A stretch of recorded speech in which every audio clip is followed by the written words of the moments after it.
What's going on, everybody? Welcome into another edition of the Sunbelt Syndicate. There's really not much of anything going on here tonight, right, fellas? Nothing to talk about, nothing to see here. Don't know why everyone's tuning in. Well, yes, we have Omaha baseball to continue talking about. Thank goodness. Coastal continues to cruise their way towards a College World Series final berth. It's not official yet. They've still got some work to do, but they are looking pretty right now. They can still afford to lose a game and continue on. So not many other teams can say that at this point. TJ, how excited are you to see them continue to get the wins and the W's to continue trekking along?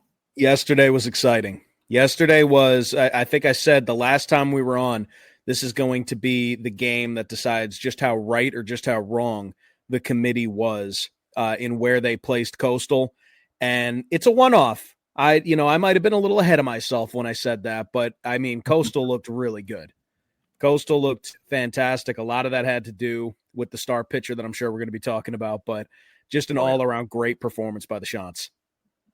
Yeah, absolutely. I know Seth was taking that one in too, because I think you started off the text thread talking about it, didn't you?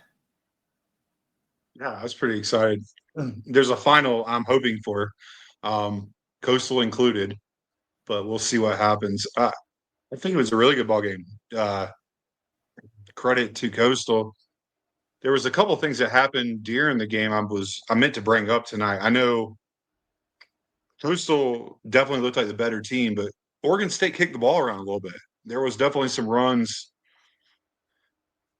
left, added to the board that shouldn't have been. But I'm trying to remember. For example, there was a ground ball right through second base that you don't see often. What else was there? True.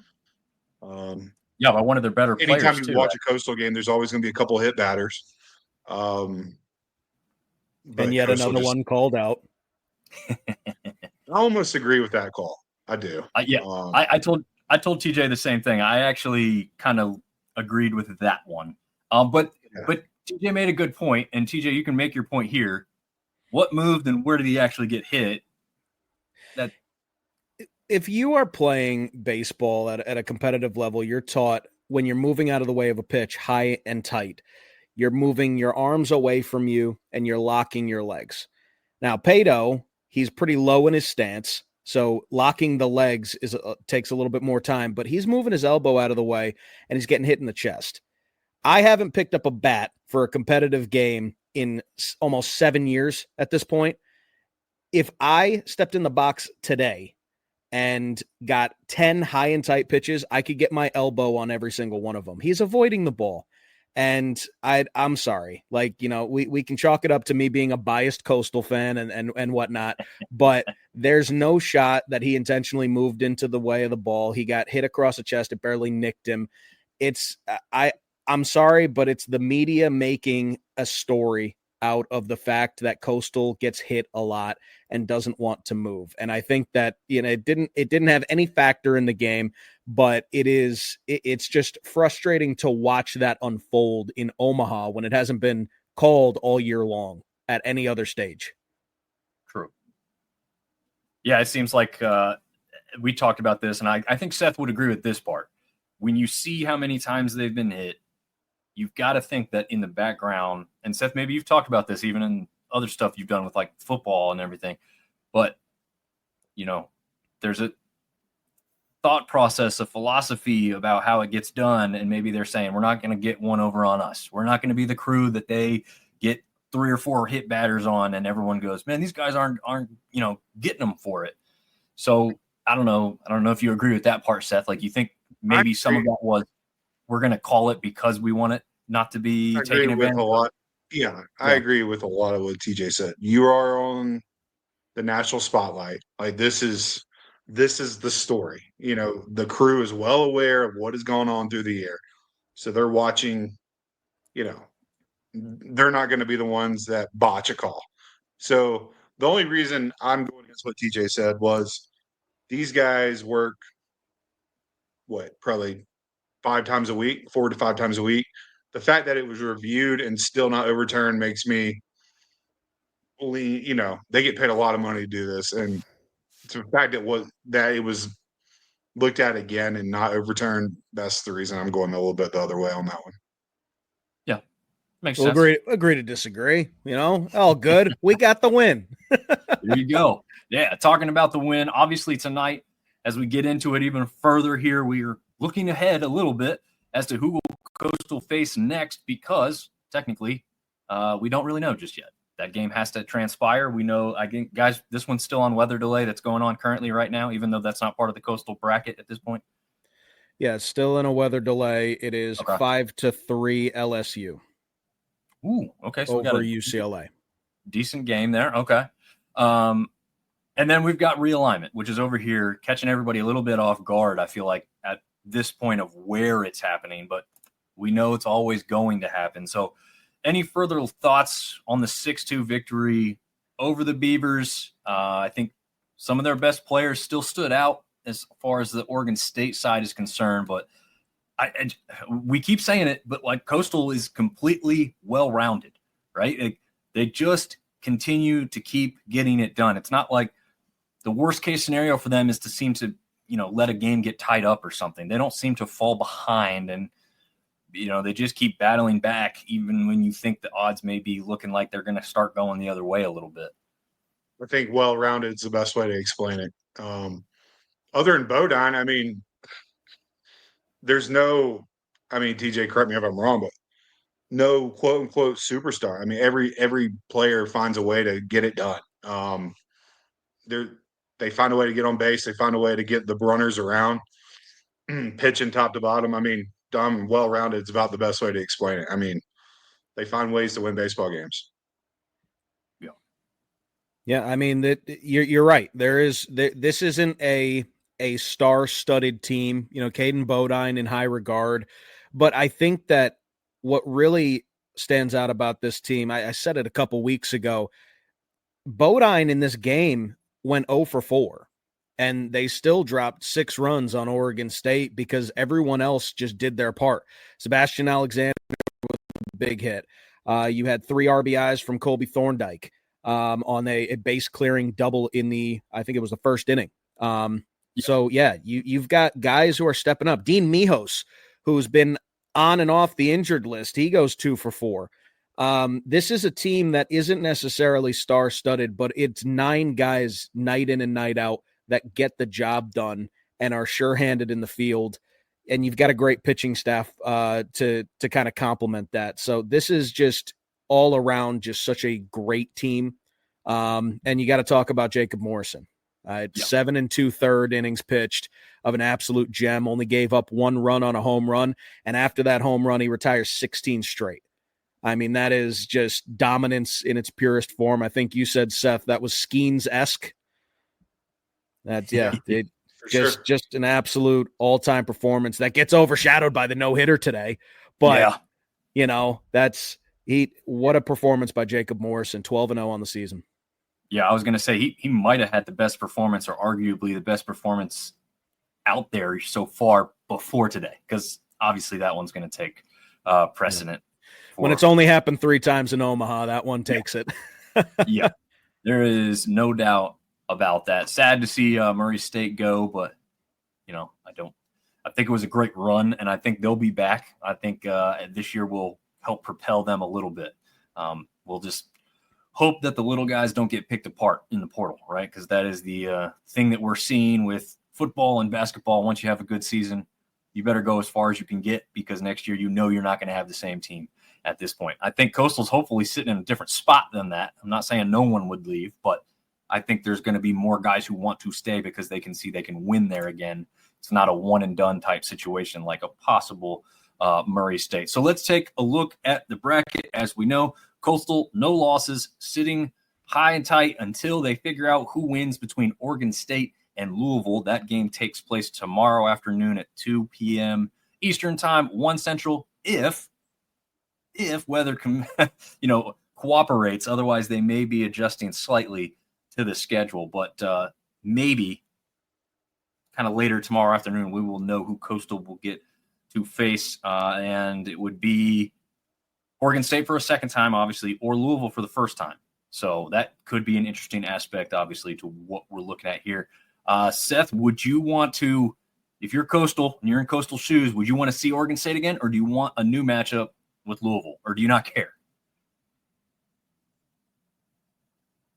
Thinking about what I've seen so far out of Louisville and against Arizona. I don't think it really matters at this point. I think you're so star studded, and you've got a fresh arm like TJ was talking about just a few minutes ago. They got arms that hadn't thrown since the conference tournament. So, no, it doesn't matter at this point. You just roll with it. TJ, as a Coastal fan and alum, do you have a preference here? Do you want to see a team you've already beaten, or do you want to see a new opponent? I don't think I have a preference for a lot of the same reasons that Seth said, but also due to the fact that Oregon and Louisville, Coastal is in a prime spot right now. The fact that, like, even though they went starter in game one, Eichhoff only pitched 45 pitches. He will have in this game, I believe, 4 days rest, something like that. And then you have Luke Jones, as we mentioned, as Seth alluded to. He hasn't pitched since the Sunbelt Conference Championship game. So they've got Eichhoff just became an option with the extra day off. They can go either way, and their bullpen is pretty much untapped. You got Hayden Johnson coming in last night for an inning. You had Lynch come out for 3 pitches. So their bullpen is still pretty fresh. They've got options still. That's just the benefits of going 2-0. So I don't think there's really a preference. If I had to pick, I would probably choose Louisville, just because Oregon State, as talented as they are, not saying Louisville isn't, but as talented as Oregon State is, knowing that they kind of beat themselves, as Seth said, a lot of errors in the field, something that Oregon State's not used to, they'd be coming back with a vengeance. Sure. So maybe if you're Coastal, you're hoping for the fresh face. But I really don't think that it necessarily matters. Coastal's going to play the game the same way, either way, and they're going to play to just get the job done, go 3-0. They're on a 25-game winning streak, so it's kind of hard to bet against Coastal Carolina right now. And they have to be beat twice, correct? Exactly. That's the other thing. They have a loss to give. So even if they could pull, I'm just going to pull from my Coastal memory, they could pull a Duke in the 2023 Conway Regional. They could play the first game as a full bullpen day so that they give Eichhoff maybe another day, because it wouldn't be a doubleheader. It would be on back-to-back nights. So you could pull that and give your starter an extra day to be able to do it if you don't get the job done. But Luke Jones, I think that Luke Jones kind of gets overshadowed here because they do have the big three. He started both games against Clemson. He started the game against Southern Miss in the Sun Belt Championship game, and all 3 of those games Coastal won. So you've got a solid fourth option there. I like Coastal's chances either way. Nice. I do too. I like it, and I think, again, they're in good position. Anything can happen. Got to, maybe be a little humble, be a little optimistic, though, at the same time. But they are sitting in good position right now. Let's take a look at the other side. I made this a little smaller, so let's go full screen here, just a minute. So this is the kind of other side, the underside of the bracket, if you will. We know now that Murray State has been eliminated by Arkansas State this afternoon. We do not know what is yet transpired between UCLA and LSU. That game currently going on, but still looking to me, I think I got it on over here now, in a rain delay as well. I know, Seth, you kind of hoping to see an LSU Coastal matchup. Any college baseball fan, Arkansas would be a good one too, but pitching matchups, especially game 1 and game 2, me and TJ, we were talking last night, I think TJ thinks it's a no-brainer, but I think it's a little bit closer than a no-brainer. But it'd be a hell of a matchup, man. That's what I'm hoping for as a college baseball fan. Yeah. TJ, any thoughts on this other side of the bracket? Yeah, I just kind of want to talk about a video I saw in the press conference today after the Murray State Arkansas game. The head coach for Murray State, his name's escaping me right now. I apologize. But he was asked a question because Murray State coming into this game. They showed out at the team hotel and got them on the bus. They had a pep rally, which is just a fancy way of saying tailgate session at one of the local bars. And they huge turnouts from what the reports say. And I just wanted to say props to Murray State, who, the head coach was saying, the admission is free at regular season home games, just because they want to get fans in the seats. And the fact that they showed out on the biggest stage, like, props to Murray State. That's, I wanted to say that. The Racers will be back. I loved the run. Just on most importantly, they beat Duke. Exactly. But they were just on the wrong end of some history today. And, they'll be back. It was great to have them. And I did also want to say, you had Murray State, group of 5 team. You had Coastal Carolina, group of 5 team. You had Oregon State, who's technically an independent this year, regardless of them being a powerhouse in baseball. And it just says, it kind of talks to the point you were making before, Dom, like, baseball is the great equalizer. Money is not, this isn't football where you can just buy the best players on the market anymore. A lot of it comes down to development. A lot of it comes down to culture. And I think you're seeing 8 teams in Omaha that just have that it factor in the clubhouse. I love baseball, DJ. That's the most important thing. Guys that just love to play the game.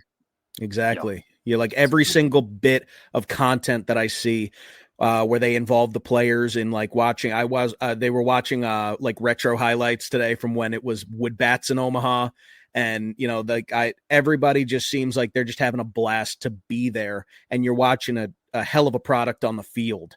So it's like, this is, in my opinion, the greatest tournament. I think it comes down to either this or March Madness. And it's this, because it is the equalizer. I love the college baseball tournament for this reason. And I'm glad that it was so well spread out this time around. Absolutely. I do want to just take a look. If everything holds as it is now, LSU is currently beating UCLA. They would move on and await the UCLA versus Arkansas winner. And then obviously we are awaiting Coastal's opponent as well. But that is what the entirety of the bracket will look like now that we've got a couple less teams that will be participating. Again, UCLA, LSU, not a final. That's just an assumption based on what is happening at the moment right now. And yeah, it's going to be a good tournament. It's going to be a great final coming up. But now we get to the fun stuff. We are going to talk about some realignment, and we're going to add in Casey from the Herd Bros. I know, Casey, you're a little bit on a time crunch here, so I want to let you start off on just some basic thoughts on realignment. You've been putting a lot of time and effort into this, especially on Twitter or X. So give us a little bit of your rundown of what your thoughts and feelings are on what we've seen lately here and what might make sense to you. All right. Well, first of all, can you hear me okay? Yep, we got you. Good deal. Yeah, so last night I had a little bit of a knee-jerk reaction, I think, to the article that came out that said La Tech was a favorite to replace Texas State in the Sun Belt, and then I slept on it, and I don't think it was much of a knee-jerk reaction. I think it was a good one, but I'll get to that in a second. So Texas State, I think, probably is going to leave for the Pac-12, which, I mean, it makes sense for the Pac-12. They want a school from Texas. They couldn't get the teams that they wanted with Memphis and Tulane quite yet. So I think it's a good ad for them just because they wanted the Texas market, and realistically that's what they were able to get. The American Conference is kind of untouchable as it currently stands, at least without more money to offer. And from that same standpoint, I think the teams that the Sun Belt can get to replace Texas State, it makes it very limited, which is why you're seeing La Tech as a possible option. If you follow me on X, you know that I floated the idea of Western Kentucky and Liberty, which didn't go over that well from the Liberty side of things, but our options are Conference USA, right? The American Conference, those teams make up to $10 million a year in TV revenue. The Sun Belt offers right now about $2 million per team. So it's just not equal. there's not a good likelihood that you would be able to poach one of the American teams to join the Sun Belt. Ideally, I think every Sun Belt East team wants East Carolina. I don't think that realistically, I mean, pipe dream would be teams like Memphis and USF, but realistically, Memphis, Tulane, USF, UTSA probably going to be in another conference within the next 3 years, whether that's the PAC, whether that's the ACC, the Big 12. They're probably going to be somewhere else. So realistically, ECU is the dream school, I think, for the Sun Belt East. But right now, the vacancy is in the West, right? So the West Division teams, it sounds like they want Louisiana Tech.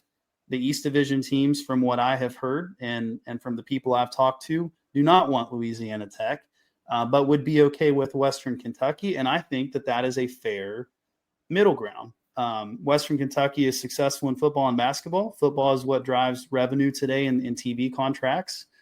So I think if you're going to make a move right now, realistically, it should be Western Kentucky. My backup option, since Liberty is off the table, according to everybody, my backup option would just be nobody for the time being and wait and see what happens with the American teams that might get poached. Interesting. I do like it. I like some of your thoughts. I'm going to try and play around with this. Hold on, Casey. I'm going to get you back up here, man. But TJ, you go next. Share some thoughts here and figure out what we're looking at here with what the realignment situation is currently doing in the Sun Belt and I guess, in the PAC here soon, maybe. Yeah, I mean, the number one thing is, I am glad that you brought up Western Kentucky.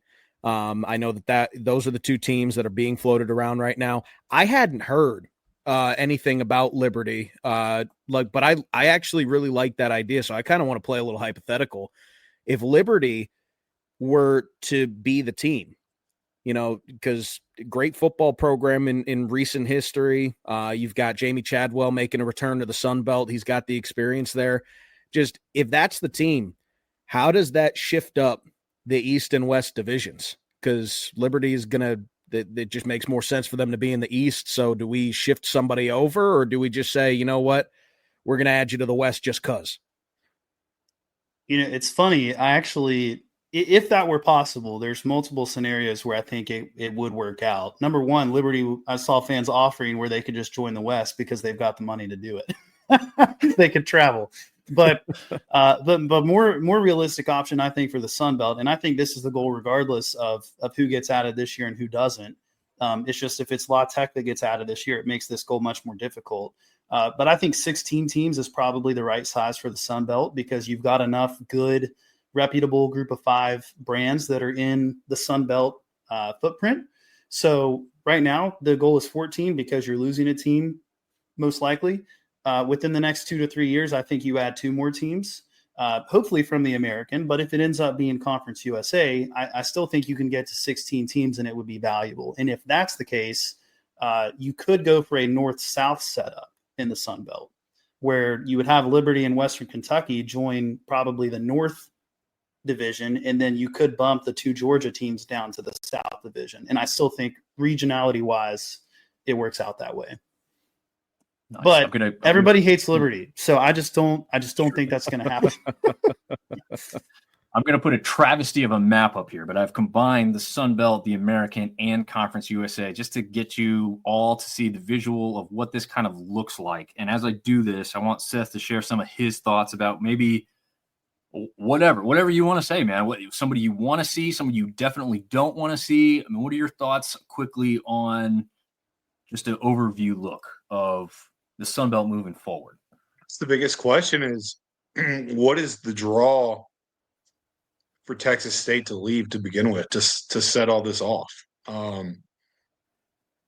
It's the money offered by the new deal that may be coming with the Pac-12, which no one even knows all the details on, except for that there's going to be, I think, Casey and TJ, you can correct me if I'm wrong here, I think 3 media partners, including ESPN, CBS Sports, and somebody else, Fox Sports or something, got some kind of TV. CW is one of them as well. CW. But numbers-wise, the Pac-12, at least, number one, the Pac-12 logo carries a lot of weight. especially with the media, right? Just like I think the American logo carries a lot of weight, and that I'm going to comment on that in a second. But the Pac-12 logo carries weight in itself. In all these legal proceedings, the Pac-12 is defined as a power or autonomous conference, which helps in terms of talking about college football playoffs. So just from those two standpoints alone, like I don't think the Sun Belt, and everybody knows this, the Sun Belt does not do a good job with PR. Like everybody thinks the Sun Belt is still the third best Group of Five conference, and I'm looking at charts that I've made that I just haven't put stuff out yet that shows that for the last 3 years we've been number one. And for the last 2 years, it's not even debatable. So premier Group of Five conference. Yeah, but nobody knows that because you don't say anything about it. So if you join the Pac-12 and you've already got that historic brand and that logo, you cut out the need to do all that PR to make everybody think that you're a power conference, number one. Number two, and most importantly, is the money. I think a lot of those teams, like I know Boise State fans and everything, were thinking they were going to get 10 million plus for a while there. It looks like that number is going to be closer to 7 or 8 million per team. And even if they gave Texas State half of that, they're still making more than what they're making in the Sun Belt. And even though $2 to $3 million doesn't sound like a lot, in today's world, athletic departments are operating on break-even margins, basically. So you add $2 to $3 million to your budget over 5 years. Well, now you're $10 million ahead of where you were 5 years ago. So I think that's the main draw of the Pac-12 is the branding of the Pac-12 and the money that's involved in it. Yeah, I'm glad that you said that. Not to cut you off, Dom, but like I was thinking, I was having a conversation with one of my colleagues about this, and it was like, what about Texas? Like, what is Texas State doing? Like, it's not the Pac-12 that it used to be. It's like, it doesn't matter. It is the Pac-12, and it's recent enough that the Pac-12 disintegrating shook up college athletics that there are still going to be recruits. I mainly look at this from a recruiting standpoint that recognize the Pac-12. These teams, most of the Mountain West teams and Texas State, if they end up moving over, and once the Pac-12 comes back, it is going to become, it might not be as glamorous as it used to be, but it's going to become another power conference just based on recognition alone. And that is just huge for Texas State, who is one of the outliers in the Sun Belt, where they've got 30,000 students or something like that. I think only Georgia State even compares compared to the school size. I mean, this could be fluctuating a little bit from when I grab these numbers, but 38,000 students currently at Texas State, and you are correct. Georgia State dwarfs them at 56,000 students, also known as a commuter school in Atlanta, Georgia. So there is that aspect. Liberty, if you just want to know, there's 96,000 students, most of them online, but they do tout that they have got almost 100,000 students campus wide, as far as if you want to say that. I just want to touch on something real quick that I was going to mention. You talked about the money, the specifics with what Boise was looking at. Why are American teams mostly unobtainable? Memphis made $11 million being in the American Conference last year. Whoever thinks that we can just continue the way we're going and say, Memphis, just come to the Sun Belt and take a whole lot less money, probably about half or less than that, it ain't happening. Now, if you put together a package deal and you go renegotiate a media contract, you may open up some doors, you may open up some possibilities, but that still doesn't cover the exit fee from the American, which is another hurdle that you have to talk about. Why, Seth said, why are we talking about Texas State leaving for the Pac right now? The exit fee to leave the Sun Belt goes from $5 million to $10 million on July 1st. So they have to make this move now if they plan to do it, because that would set them up to play in the Pac as soon as 2026. Otherwise, there's another $5 million tab if they want to move later on, which, hey, Texas State's got some money down there.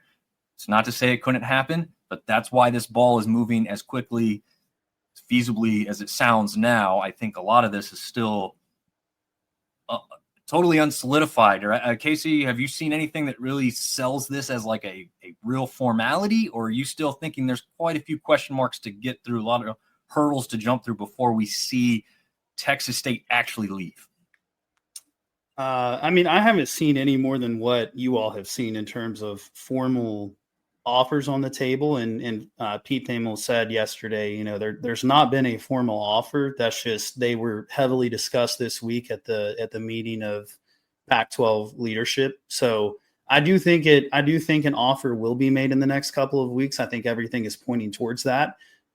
They know that they weren't able to get the brands that they necessarily wanted in the first place. And if they don't make that offer before June 30th, then it becomes that much harder to get Texas State without providing them more incentives. So I do think they'll make the offer, and I think Texas State will accept the offer because I think that their athletic department has probably been preparing for this. We know the sunbelt is preparing for their departure behind the scenes with their ideas of who to make that replacement with. I didn't know this, but apparently Texas State's been flirting with other conferences since the fall. So the sunbelt has kind of been preparing in some way, you know, shape or form for a while now. So I think that it's going to happen. I just, you know, nothing formal yet. I just think it will happen. But the sunbelt has three options. Okay. Number one, which is the worst option, is to become the MAC of the South. And I think that's what you start pushing yourself towards if you're leaning fully into rivalries and regional teams without considering the ramifications of budgets and competition on the field. Louisiana Tech, since COVID, Louisiana Tech is like average 110-ish in ESPN's FPI. All right. So if you're working on a media deal with ESPN and you're presenting them a team that you just added that's sub 100, basically one of the worst 20 teams in the country over the last 5 years, how is that going to go over well? It's not. Texas State was over the last, 4 years, and this past year was their best, but really they're basically right at 100. So it's not like they've been a great team on the field, right? They relatively have underperformed from that perspective. The Pac-12 is really banking on them becoming something because of their size and their budget, right? And also just recruiting market. So it's not like it's a huge loss from a metrics standpoint for the Sun Belt to lose Texas State. But what they do have the opportunity to do if they don't want to become the MAC of the South, because I think if you do that, you're opening up the opportunity for some of those East teams to get poached by the American a few years down the road, where that money's a little bit sweeter or could still be, right? The second option would be to, I guess, still lean into the smaller, passionate football markets, kind of like Western Kentucky would be one of those. I know their attendance numbers are not blowing anybody out of the water, but they have a passionate fan base and they attend well. It's just their stadium's not that big, okay? So you could lean into teams that are competitive on the field that have passionate fans, and that's basically what the Sun Belt is. And Western Kentucky is the only Conference USA or MAC team. If you put together like the top 10 group of 5 teams in the ESPN FBI since COVID, Western Kentucky is the only one to make that list that's not in the Mountain West Conference. Well, basically not in the new Pac-12, not in the American or the Sun Belt. They're the only Conference USA or MAC team on that list, and they're at number 8. So Western Kentucky, from a football standpoint and a basketball standpoint and every other non-revenue sport, basically, they're very competitive. Okay. I know we all want to see ECU, maybe UAB or something like that added down the road. But the third option for the Sun Belt, in my opinion, and I know this is everybody's least favorite option, but at some point you have to consider, if you don't add the money and that's going to draw in the TV partners and the money that, you know, could help. Like, look at what SMU did. They're a private school and they paid their way into the ACC by saying they were going to cover the fees for however many years. So there's not to say you couldn't structure something with Liberty to where they contribute funds to the conference to lure in some of these other teams before the American falls apart. That's probably the most creative scenario and stupid scenario that somebody could come up with, but they have the money to where that would actually be an option. I'm not suggesting that the Sun Belt does that, but I'm saying that's like the way out there scenario. I think the most realistic, you add Western Kentucky and you limit your losses in terms of potential poaching in the future. The issue that Louisiana Tech also puts into play that someone mentioned last night was you add a third team in Louisiana, and it's a very poor state. Their public education funding is not solid. So if you add a third team in Louisiana, you start losing some of that funding. Well, now half of the SBC West is now losing funds and also not being competitive on the field because Louisiana is the only one out of those three schools that's competitive. So you start sinking that division and sinking the conference with it. Yeah. So my official pick right now would be Western Kentucky. Okay. I like that. I found some interesting stuff that I'm going to cover on that. I want to get into a few comments before we move on to any further. Russ, who, Casey, I've seen you have some interactions back and forth with earlier. He's definitely against Liberty. I'm on Team Russ for that just because of a lot of aspects. But you can't put them in the West, even if they have the money, because it punishes the West teams, footing too much longer travel bill in non-revenue sports. I'm not sure if that was a realistic take, but yeah, I mean, they would have the money to do it, but you are putting that bill on the other side of that, they would have to cover going the other direction. Artie Cat, who is our big-time resident Texas State fan, is saying the big question is legal. Will Pac-12 keep power status since they are named in lawsuit? And if they were, it would be less money out of pocket for the SEC, Big Ten, etc., which is a good point, right? That is an aspect at play here. If they are considered or are not considered part of that Power 4 to get back to that Power 5, personally, I don't think this new look Pac-12 is a power conference at all. But as TJ said, the name and brand recognition will be there. Some people will see it as such, but they could also build to it. I mean, just because they only add Texas State, if that's what happens next, doesn't mean that's the final step either. So if they could add a Memphis, if they could add someone else, then you're looking at a stronger conference for sure. Artie Cat thinks La Tech will replace Texas State if we leave, and Tarleton State to Junior Conference USA. I believe Tarleton State is, I think that one's almost next to official that I've seen going to Conference USA. Maybe it was an unofficial tweet, but I think I've seen something along those lines. Robert wants to know if we lost Texas State, can we keep Artie Cat? We agree. We want Artie Cat to be kept at all costs. Artie Cat is extending an invitation for Seth and I, because we've been long time know Artie Cat as a fan, and he's been on the show before too. So he's offering a free place to stay. Might have to take that up, especially if they are known to be leaving after this year, and we get one last chance to take in a game down there, Seth. I'll have to get a real ID for that to occur first, which is going to be a hurdle for me. Do you have one, Seth? Do you have a real ID? Yeah. You do? Okay. Well, I got to get on that train.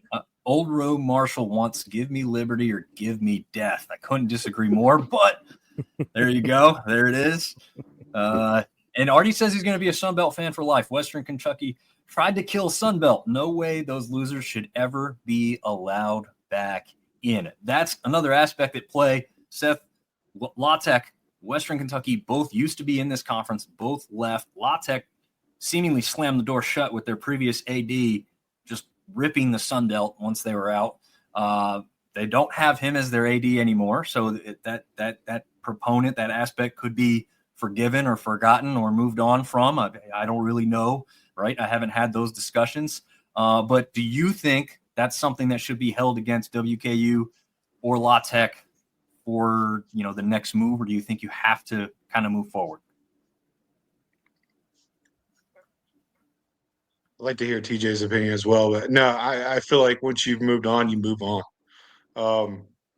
But you also have to start looking at logistics as well. What makes sense on the field, money-wise, things like that. Realignment, north and south, like Casey was talking about.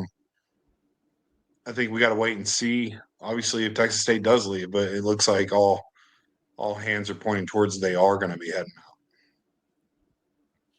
So far, TJ? Yeah, I mean, I just got to look at this from, like Seth said, the logistical standpoint. I've spoken with Keith Gill. I know what he's about. Although we've decided that the Sunbelt PR could use some work, like the conference is looking to grow, and it's looking to grow athletically. And I think that they've done a pretty good job putting good product on the field. So when you're looking at that alone, I mean, Western Kentucky, in my opinion, is the number one option. I agree with Casey. They've got a rich history in football. They've got recent success under Tyson Helton. They've in the last 6 years of his tenure, I mean, they've failed to get 8+ wins just once. I mean, that's something that you have to look at is athletic success. If you want to grow as a conference, this is no shade to Louisiana Tech, but they had a 10-win season in 2019, and then it's 5 wins, 3 wins, 3 wins, 3 wins, 5 wins. They've not been bowl eligible for the past 5 years. So you have to look at it somewhat from recency. What direction is the program going in? I lean Western Kentucky, and in terms of whether or not they should be allowed back in, long time ago, once upon a time, it was Notre Dame getting held out of the Big Ten, and now the Big Ten's coming back after them. That they have been really pushing for Notre Dame, and now Notre Dame's being a little stubborn, but that's how it works. It's what brings the money and what brings the good competition on the field, and in my opinion, that's Western Kentucky more than anything in both basketball and football. Yeah. And we all need somebody to hate, so we can all just hate them, It works true. out. From what I hear, then, Liberty's the best option. Well, that's true. Natural rivalry for every single team in the conference, Liberty. Now, hey, I do have to hop off, but I want to leave you guys with a thought, and then I'll listen to you guys play this one out. But okay, what I do see happening, if I think it really is a mistake. Just so a little bit of background on why my red flag went up last night when I saw La Tech. Marshall joined Conference USA in 2005 when teams were moving to the Big East, right? The bigger teams moved out. Marshall was dominant in the MAC, and we got invited to Conference USA. That's basically the last time that Marshall has had any true control over where it's gone in terms of being invited somewhere. In 2012, 2013, when the Big East football teams broke off and formed the American Conference, Marshall got left behind. We lost East Carolina, which was our main rival in Conference USA. We lost them in that aspect of realignment, and we lost all the big brands that were in Conference USA, which is at that time when Western Kentucky, FIU, FAU, and all those schools joined. All right. In 2021, 2022, the American Conference chooses North Texas, Charlotte, Rice, FAU. I know I'm for UAB, and I think there was one more that I'm not thinking of that would make me mad. But basically, they chose teams with just pure market decisions and no historic football success, or even, some basketball, but like just Charlotte. I think. Did you name Charlotte? I did, but that's like the most shocking one, right? But right. I get it from a market standpoint. But anyways, so long story short, Marshall ended up in the Sun Belt along with ODU and Southern Miss, primarily because we were left out of the discussions with the American Conference. I don't think we were ever extended that invitation. I think that's what a lot of our fans wanted at the time. But I actually liked the Sun Belt move better because I felt like it was more stable. And as far as the teams go, I felt like they were stronger competitively. So I liked that move that we made a few years ago.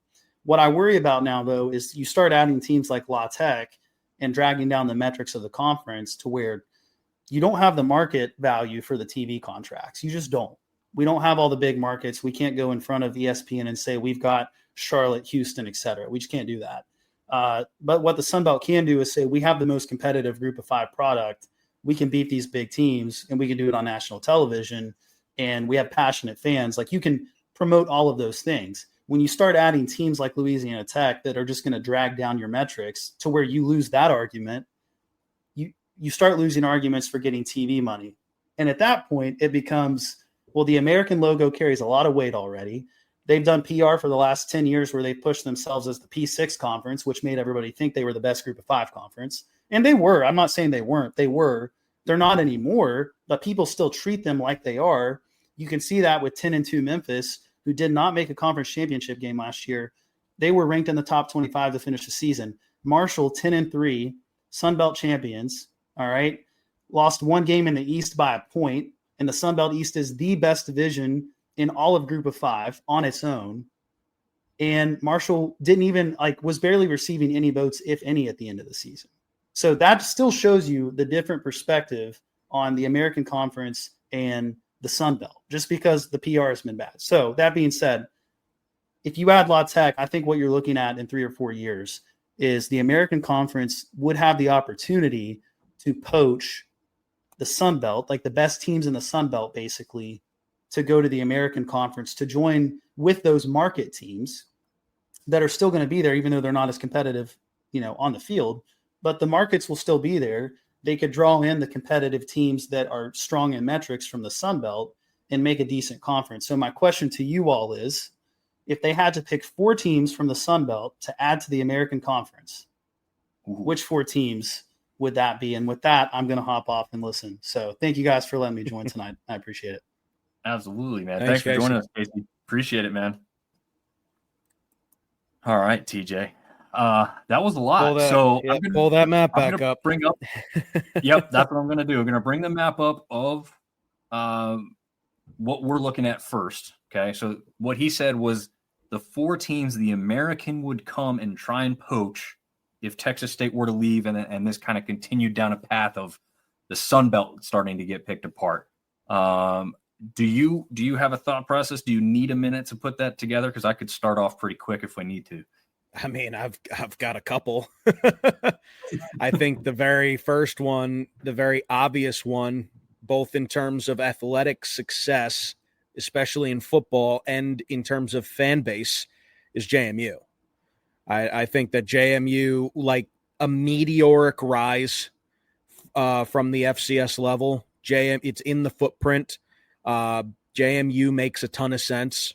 And I also think, and you'll be happy with this one, App State is also a great choice for that, because you've got like the new guard in JMU, and you've got the old guard in App State, the team that has the best upset in college football history. They've upset teams left and right when you don't expect them to. The A carries weight. And I think, and, just out of, random thought that I just had, both places that have hosted a college game day, and both shows have gone over really well. And another team that has hosted a college game day, my Chanticleers. I think Coastal's in the conversation. Definitely, because they have recent football success.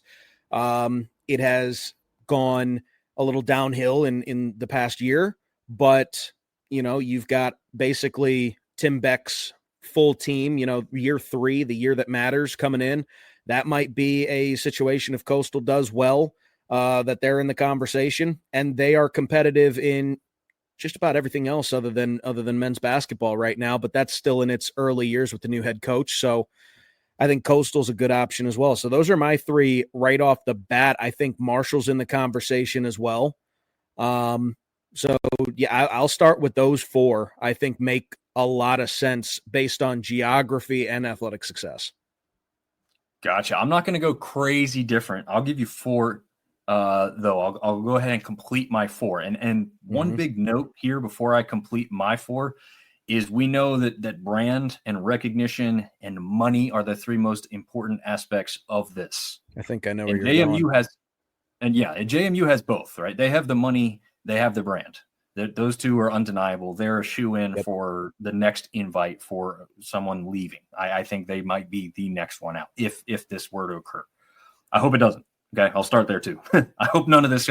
I would rather see the Sun Belt add and become stronger than lose and become weaker. But if we're doing this exercise, JMU first out, App State a very close second because of the brand, but they definitely fall behind in the money aspect.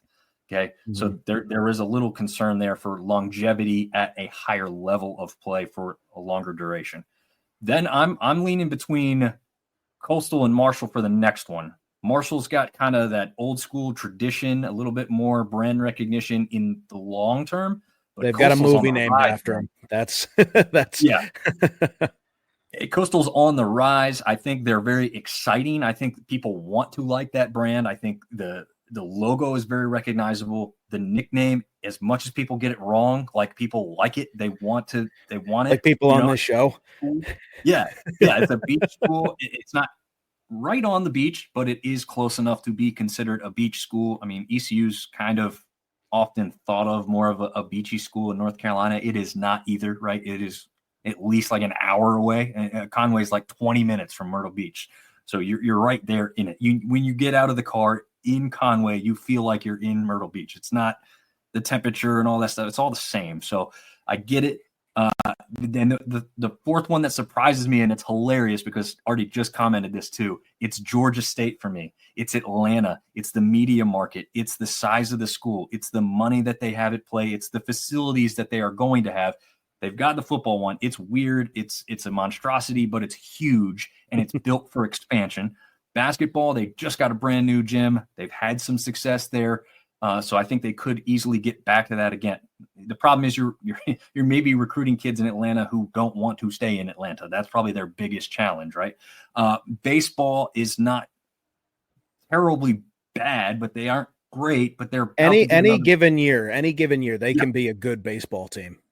Yeah, and they're about to get a brand new facility as well. So once that happens, now they've got 3 crown jewels in the heart of Atlanta. And they're, again, it's the media market. So is Troy more deserving? Absolutely. Is Louisiana more deserving right now than Georgia State? Absolutely. But I think it would be Georgia State would be the draw, right? We want we want the Atlanta media market, and I don't even know how much of it they have, right? Right now, Atlanta doesn't seem to be truly behind and backing the Georgia State Panthers, but we saw a little bit of uptick. They beat Vanderbilt this year and shocked the college football world early. Could they have a couple more of those? They beat Tennessee the other year. It could happen. It just takes a little while to build. They're a very young program. So, with the backing of the size of the city and the money, they could be one that could be really in play. Casey's already got a comment to share too.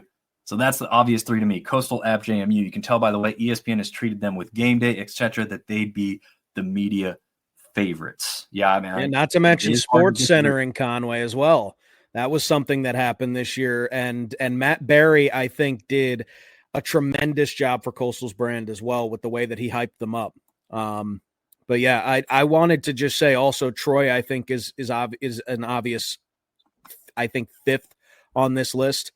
I could see Louisiana, like you said, they're not quite in New Orleans, so it's not quite that pull. I think that Georgia State does make the most sense, but another thing to consider is Southern Miss. I know that it's not Atlanta. Hattiesburg isn't the size of Atlanta, but that's another dedicated fan base, and it's another, depending on what happens with Huff and what he's able to do with the football program, it's another big football brand potentially, and they are obviously regional hosts in baseball this year. So they're another team that can not only give you great attendance and give you great passion, but they also they do perform. Yeah. This is a good comment here from Casey. I'll put this over this way since we're 2 of us on screen now. Mm-hmm. Now that you've answered, I think JMU, App, Coastal. 4th comes down to Louisiana, Georgia State, or Marshall. And I don't know if Marshall makes the cut. You think the American wants a few teams that can win and have passionate fans given the market positioning in Houston, Charlotte, and Birmingham? Huntington doesn't quite fit in that context yet. Neither does Boone. But App is the exception because they are the media darlings. I agree. That is why App is lucky to now be in that position, because the brand may be strong enough to get over that hurdle, because they don't have, they have a good amount of the Charlotte media market, surprisingly. I think that would surprise people, but it's not going to dominate. And that's where people often get mistaken and think that App has some media pool that doesn't exist. If you watch App fans, they think the brand is even bigger than it is. I love that it is big. I see it down here in the triangle of North Carolina, which is 3 hours from Boone. But, it doesn't matter that I see more stickers for App than I do Duke. Duke has 15 times the amount of money, so they can do what they want. And they have a 16th of the living alumni, but, they dwarf in the money. So it's a lot to go off of. Another quote, it's not a question here. I think it's another comment. Go herd or go home. I think if the American were to pick the sunbelt apart, it will mainly the schools with traditions that will be picked. The AAC has hardly any soul compared to the sunbelt. I do agree with that. It doesn't feel like it's your old school conference. JMU and App are obvious too. Marshall can draw crowds. The entire state behind us when we're not playing West Virginia. And then Coastal because the Beach Chickens know how to have fun. Yeah, I mean, the party school aspect of Coastal will have some longevity here, I think. Well, I'll Go ahead, offer Steve. this as well in regards to the Marshall comment by Casey. Coastal Carolina I think is a brand that a lot of people want to like you said, Dom, but they're not in a great market either. Like Myrtle Beach is recognizable, but that is I think the number 100 or number 97 market. Like it's not a huge market. The reason Myrtle Beach is busy is because of tourist season 8 months out of the year. Like that's it. So that is why Myrtle Beach is perceived to be a bigger market. It's a recognizable city name. So like I wouldn't write off Huntington. Like I think it comes down like market comes down to the final say, how many viewers are you going to get? But I think that it really comes down to product and what it's going to add to the conference. Because as we said, American has done a much better job with promoting themselves. They have the PR to do that. So now you need to be able to promote better product. And I think that for the American, that would be what I would do if I was looking to do this expansion, is I would look at the best athletic programs. And Marshall is one of them. They, great baseball team, as we mentioned in the sunbelt tournament, had a great performance, especially with what they had to go through. Basketball is competitive, and they just won the conference championship in football. So that's, I think, I don't think it's fair to write them off. And I think that he'd be happy to hear that since he covers Marshall. That is a very legitimate pick for the American, in my opinion. Well, he's a secret Boise State fan. Casey is. No, I'm just kidding. He does like Boise State, and he is loved by their fan base because he went out there to check out the game this year in the cold. So he did brave that, and I was interacting with him a lot during that time because I had just done the basketball show. Yeah, hey, I'm a Boise State burner. That's what he gets told that he is by the Marshall faithful, and they have fun with it. And they do have Tudor's Biscuit World, so that is a great pull for the recruiting aspect. Mm-hmm. Seth, have you been to Tudor's? I know you've been up that way with like travel and moving stuff, but I don't know if you've never have. To Tudor. No, I've always wanted to. Never made it though. Yeah, I've always wanted to too, especially since I first heard about it. But we'll have to see if I can get up there anytime soon. Okay, I have an argument that has yet to be made. So you guys ready for this one? Okay. So realignment. This is the Sun Belt as it looks today. Texas State still being part of it. This is the American. Okay.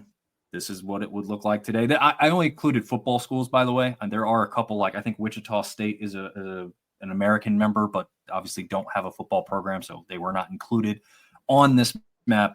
Conference USA, and this is the new Conference USA. As you can see, there's a couple new schools here. We've got Delaware on the map, Missouri State there in Missouri representing. So there's some schools that people don't think about when they think of Conference USA because this conference has evolved into a lot less, to be honest, because of the people they've had to pull up. But they do have some interesting members here. So this is all three of them together. Again, this is a map that no one wants to see again because it's so hard to see and figure out. But that's what all of them at once looks like. Now let's break it down. And this is me breaking it down. This isn't a group exercise, but I did this because I wanted to see a couple different aspects. Let's start with endowment. There's a lot of the schools that would be kind of immediately eliminated when it comes to endowment because you've got Liberty up there, well over $2 million in endowment. The average endowment size of a Sunbelt school, right around $195,000. We're not even at $1 million. So, a school that's well over 2 million, I don't know if you feel like that's going to be a fit, right? That also includes that private school aspect. That's where a lot of that money does come from. So the schools that are on the endowment list that would kind of sort of fit within the Sun Belt, I didn't use like a very hard metric to cut and keep people up here, but kind of think along the same lines of the money. So UTEP, UTSA, kind of surprising. I thought they'd be a little bit bigger in the endowment money. Sam Houston, North Texas, La Tech, Missouri State, actually, even though they're just moving up into the Conference USA, endowment wise, they'd be a fit. Memphis is a surprising fit for me. I thought their endowment would be much larger. It is not. Middle Tennessee, Kennesaw State, another new recruit to Conference USA. USF, as much as they're talked about as a big opportunity for them to move up, endowment size, not that big. FIU, FAU, Charlotte, ECU, again, surprise, the endowment's not a little bit bigger. And Navy and Army, I feel like those aren't even realistic possibilities, but the endowment size, roughly comparable. Now, the enrollment. Do you want to put a bunch of massive schools with a lot of smaller schools, or a bunch of really teeny tiny private schools within the sunbelt, who is 14 public institutions at this current time? I don't know.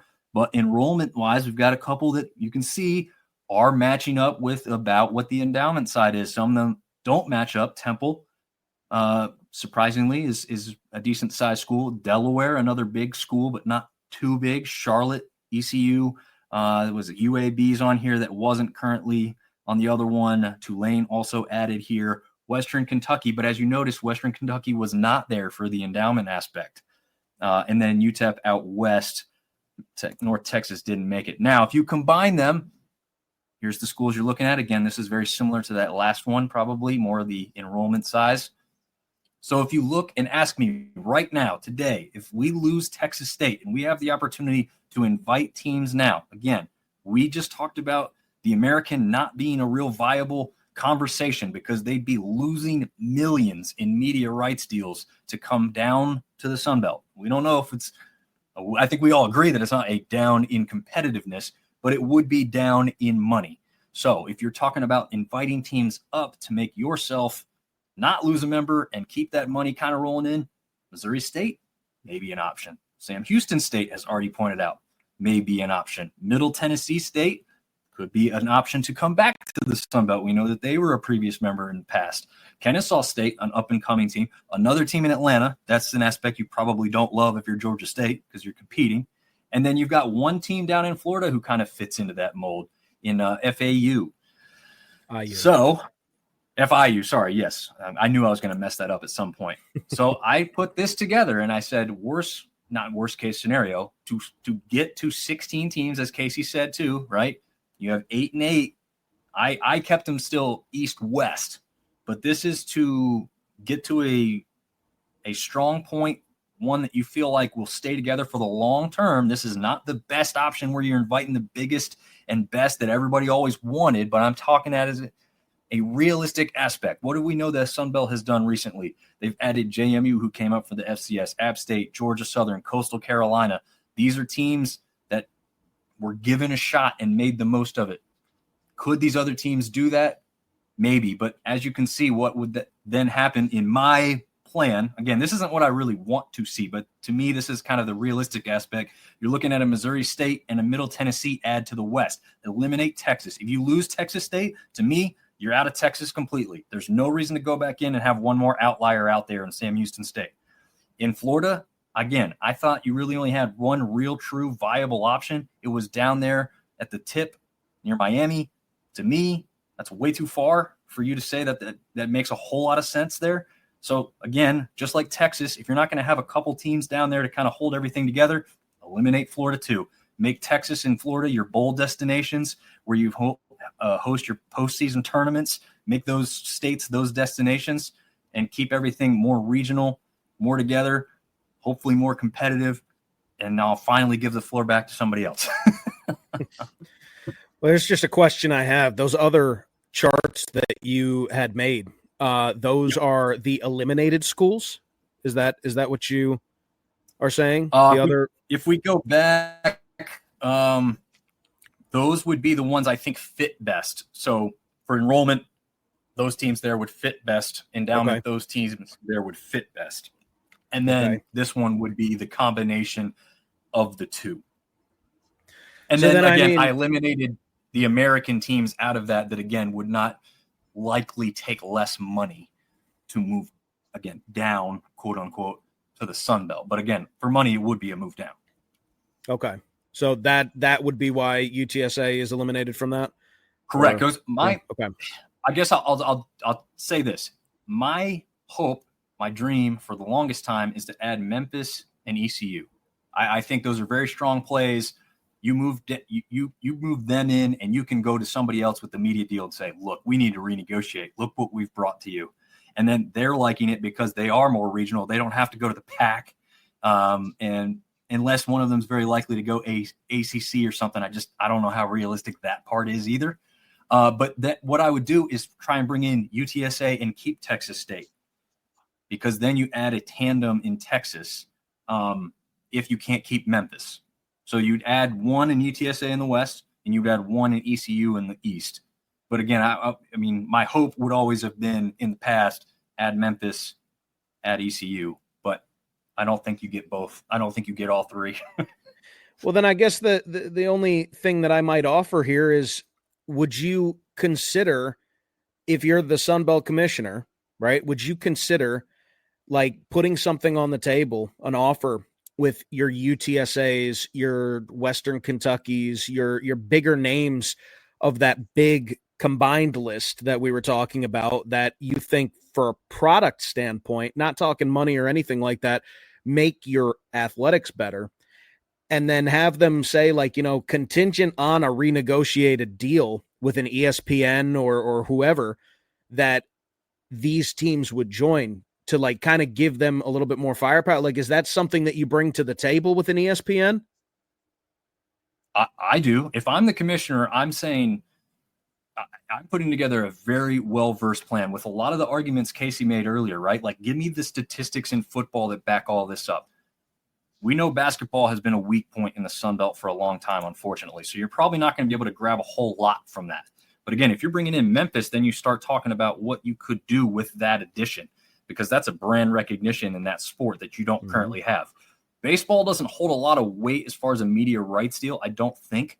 But you'd be hard-pressed not to tell me that adding ECU to what we currently have in baseball wouldn't be a literal home run and have a lot of people think that this is a power conference in baseball. We already think they should be included right there anyways, if you talk about adding ECU in there. But again, look at the map too. With this rivalry there, you've got ODU just above them. You've got Coastal right below them. Across the state, you've got App State. You've got a previous rivalry with Marshall that Casey spoke about earlier as well. To throw a new one out there, you've got purple versus purple for JMU versus ECU. I think that could be a fun one. The only schools they really don't have any history or tradition with that they'd have to work with is Georgia State and Georgia Southern. But I think that could develop very quickly. It's just one dirty hit leads to a whole lot of stuff. We've seen what that can happen with Marshall and Louisiana in that aspect, with the dirty hit on their return a couple years ago in the bowl game before Marshall had come in to the Sun Belt and been a full-time member. So I think that that's what I would do if I'm Keith Gill. But I don't think that's what he's doing, unfortunately, and I don't know why. I guess. I think it's a very valid point. I've sat here and taken it all in. At the end of the day, it's not a real big destination conference. When we're you don't have a lot of teams dying to come into the Sun Belt, really, the way I look at it. Between the Sun Belt and and Conference USA, it's just kind of,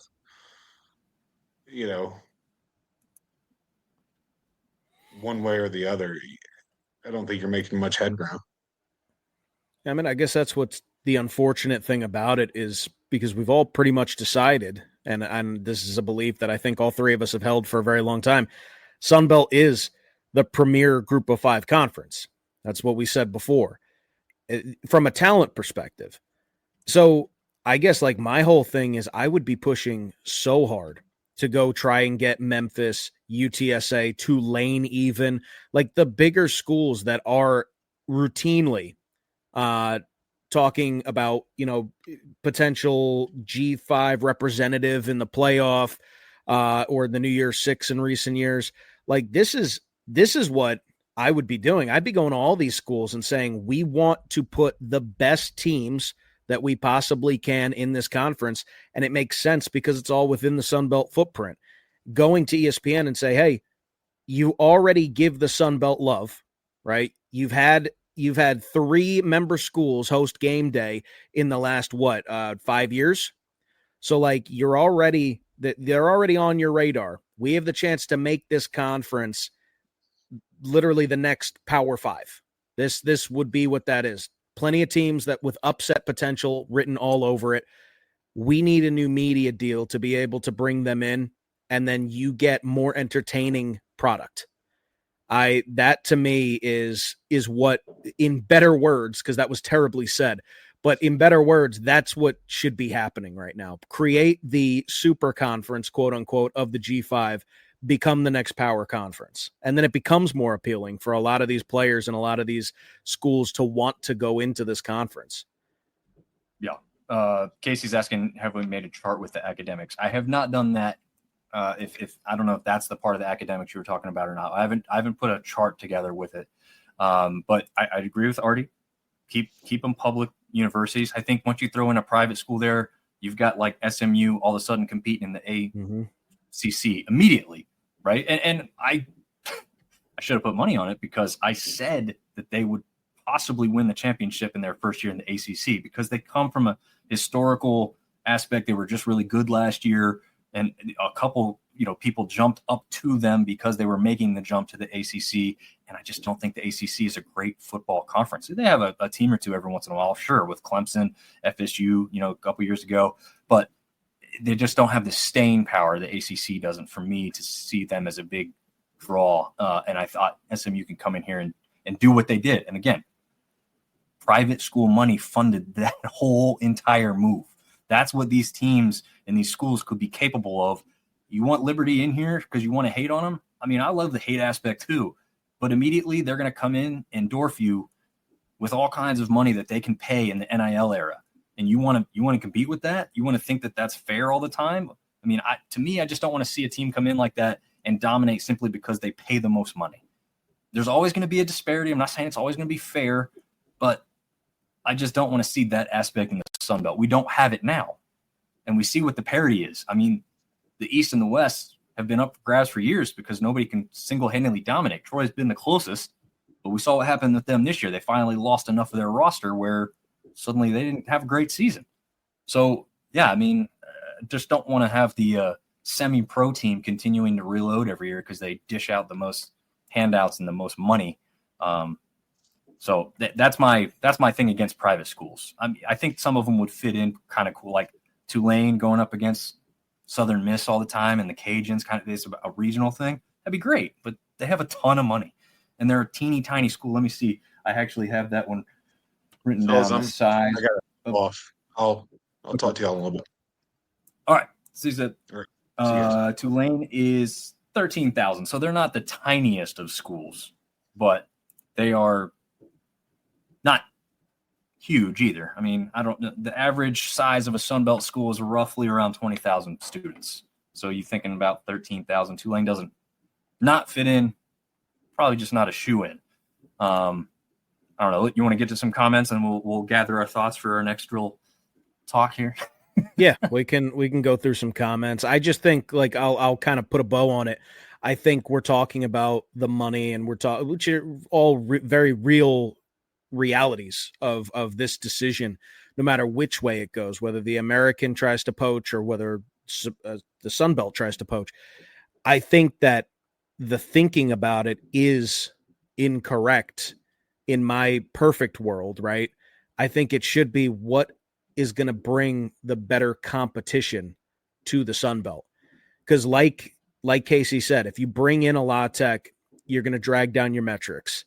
If you go and you get like a Sam Houston or something, when you have a Western Kentucky on the table, or you have a UTSA on the table, when you have better success and it's more competitive and you start to really emerge as I think they're already the best football conference, but you really start to set yourself apart from the rest, that becomes your selling point to the media providers as, hey, we need more money because we are dedicated. We're going to get viewers. We're going to get viewers to pay your bills because we're putting in an entertaining product. And that's what media deals all come down to. That's why the Sun Belt, I think, what is it? It hasn't been released, but it's like $1 million per school, something like that for the ESPN Plus. Yeah, I think that's what it's estimated at, I think. Yeah, it's not much. Yeah, it's not much. But you start adding schools like Tulane, who's like preseason perennial contender every single year for the G5 representative spot. UTSA has had a great run over the past decade or so. Like, you start adding teams like that, Western Kentucky, Liberty. I know we don't like Liberty, and I know we just talked about public schools, but like athletics aside, like athletics is what we're talking about here. If you start adding schools of that caliber and you create a super G5 conference, that becomes your selling point to media members. And I think that that's the direction that the Sun Belt should at least attempt to go down. Better product equals more money. I agree. That's what I'd like to see. Yeah. And Casey's saying presidents make these decisions based on cultural alignment, especially in the Sun Belt. Who aligns best with academics and fan base engagement? Yeah. I mean, the fan base engagement is a little bit going to be one-sided as far as who's looking at it, right? I mean, there's going to be some people, I see it all the time. ODU doesn't have any fans. ULM doesn't have any fans. But you can find them, and then they're vocal when you find them in places oftentimes. ODU fans will always come out and support and, come in numbers. So they don't have the biggest numbers maybe, but they are there. So it's hard to say exactly where that would stand, but that's a great point. And if you could put that into some kind of metric that seems fair, it would be very interesting to see how that happens. Go Herd or Go Home. They are the reason why some conferences practice revenue sharing. I think he's talking about the private schools in that aspect. And that would be, that would be a gauge to consider if that was going to be something that they were looking at. Say, we're going to cap something somewhere to make this more fair across the board. Russ is saying ESPN owns both conferences, the Sun Belt and the American. The clause for renegotiation for the American is real and can be kicked in at ESPN's whim. Not unrealistic for ESPN to make it easier for a couple of American teams to slide to the Sun Belt and bump that contract up simultaneously. Could save them money even. And we know what ESPN has been doing over the recent years. Cutting cost, cutting big contracts, cutting big media personalities, cutting aspects of what they do. They just took away their ESPN SportsCenter studio in LA. They just had their last show there a couple weeks ago. It could be the right time to try and do this a little bit. Randy's been preaching for Georgia Southern throughout this show. 5,000 Georgia Southern students on Savannah campus. Yeah, satellite campuses. I can't tell you whether what I grabbed earlier as far as student numbers are concerned included satellite campuses or not, to be totally honest. I don't know. Casey jumping back in. I forgot to mention earlier that a stance on non-revenue sports don't matter to me because TV revenue is driven by football, but that's my 2 cents. I agree. It doesn't matter what you think you're good at. If it's not a revenue sport, let's be honest, ESPN doesn't care. CBS Sports doesn't care. Netflix, if they were to become a media member for whatever reason, they don't care about your non-revenue sports because they're not really putting them on TV. Your soccer can be great. Marshall's soccer is absolutely fantastic. Made it to the national championship and lost in overtime right down the road from me here just this past fall. But sadly, it doesn't draw the viewers. It doesn't draw the number. I was there at the national championship game. I'd say it was probably about half full in a stadium that really ain't all that big. That's not Marshall's fault. They brought tons of people with them, but they played Vermont and they played here in North Carolina when it was still really cold locally. So, again, not the biggest draw. So unfortunate for that. Sean's saying the only reason why sometimes don't want to dive into the conference is because of one thing: media deal, money, and that's it. It's about money. That's true. That's true. Artie's saying he doesn't want to see ULM kicked to the curb. No way. ULM is a founding member and has always been in the conference. Loyalty. Yeah, I don't want to see ULM kicked, but if you're asking me with thoughts and opinion about getting a stronger conference, they are the weakest link as far as. Did you kick ULM? I didn't catch that. I did not. Oh, okay. I did not, but I did say if you were to lose them or whatever, that if you want the strongest conference, you probably do move on. But I do agree with Artie. I don't think you just do it. But I'm just saying, if you on paper want to put together something stronger, you can't include ULM. It's just the money aspect of what they can and can't do. But I don't want to kick them. No, I don't think you do that either. I think someone else had mentioned that, though, that somebody was saying to kick ULM out, which, let's be honest, most conferences aren't doing that. That's a terrible look. It doesn't matter if you're the biggest or the smallest conference. You can't kick a member. Maybe you can try and do some things to persuade them to leave, but to me, you can't kick any member ever, because then you're going down a rocky road of, are we next, right? Like, what do we got to do? So I don't think anybody would be doing that, but maybe, crazy things are happening. So maybe we do see something like that. ECU would have 2 years left, would have left 2 years ago, had money made sense. It's about the media rights deals, nothing to do with being in a desirable conference. Well, to that I'll bring up is, if you have the desirable conference and you have a good product, and ESPN or whatever rights holder, whatever you say, can take some of the money that they're investing in other places and put it into one source. That's what I'm talking about here. It's the product is going to drive how much money you can get. The sunbelt is in a very difficult spot because the sunbelt is putting the best football in the G5 out on the field. And most of the other sports anyway, Mountain West has them in basketball, but baseball is sunbelt as well. So, let's talk football, though, because that's the revenue generating sport.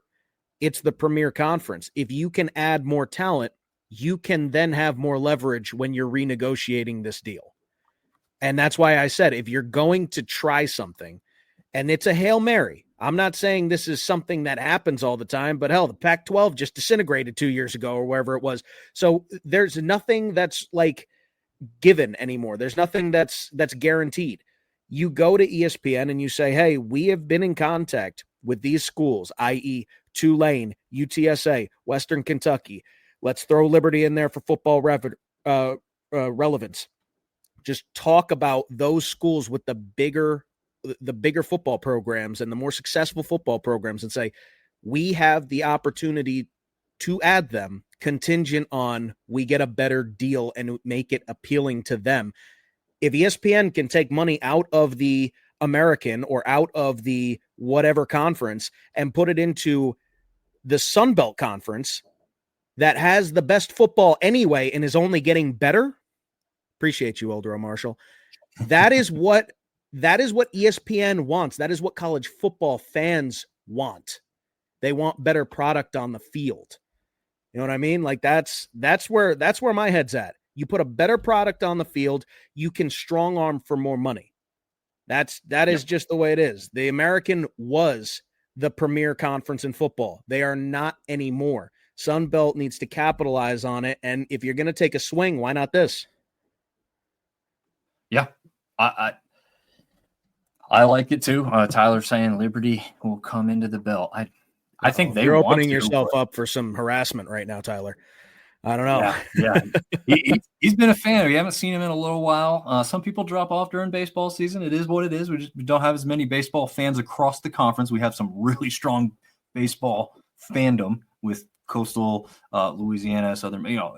I don't need to name them all. But yeah, there's some other schools that don't have as big of a draw. But he says he's got a new job with a different schedule. Russ, Sunbelt has amazing baseball, soccer, and usually softball. But you are correct that they don't currently move the needle for media rights, which is kind of crazy, right? Soccer is being like the world's game, right? We know that the FIFA World Cup dominates when it gets played every 4 years. There's a FIFA Club World Cup that's happening right now in our country. And honestly, I bet most people don't even know that's happening because that's just where the sport falls off. Americans, for whatever reason, don't typically magnetize towards soccer. Well, it is the quickest growing sport in America right now, or at least it was last year. So it's on the rise, but yeah, it's the big four in America, and American football is king. Yeah, it definitely is. Old Road Marshall absolutely cannot eliminate divisions. Playing App, JMU, Coastal, Georgia Southern are what makes this conference for Marshall. I do agree with that. That is one aspect. We know we are the only conference left, unless I don't know what the Pac's going to do, but we're the only conference left in Division I football. All of Division I football that has divisions. Everybody else got rid of them. They're going to do different stuff, play different people. I don't know what they're doing. I like the division aspect. I would keep it even if you want to go to a different like way to determine your conference championship game. If you want to say, well, we're going to play in the divisions for, regular season schedule wise, but if their top two teams happen to be from the same division, they're going to rematch in a conference championship game or something. I would be okay with that because we've seen it in the Big Ten, right? Where like, I don't know, Ohio State and Penn State are the top two teams overall with the record in the conference, but they have to take Ohio State because they're the top of their division. And we got Purdue over here who's got 4 losses who they're going to go up against in a Big Ten championship game, but they're not the two best teams in the Big Ten. So luckily, we've been very lucky so far to pretty much have it match up where there is a really obvious top team in the West and a top team in the East, and they're usually the two best, and they're matching up. But I wouldn't be against going against what we've done as far as the championship game is concerned. I'll say that part. He wanted to, Tyler wants to know, do we say looking at the conference or is there a preference? Oh, what my preference? I'll put it up here in just a second. I said it, but I didn't put up the visual aspect of it as we read Casey's comment here. Like last year, Marshall's JMU matchup was honestly massive, and nobody talked about it outside of Sunbelt fans. Like I said earlier, Marshall should have been ranked afterwards too, but instead Memphis was. If it weren't for Genty Heisman's season, voters set up to the American with a free shot to the playoffs, even though they didn't beat anyone. Worth strength of schedule, etc. And Sunbelt should have protected Marshall JMU for rivalry week going forward. Agree with that. I like that one, how it played out.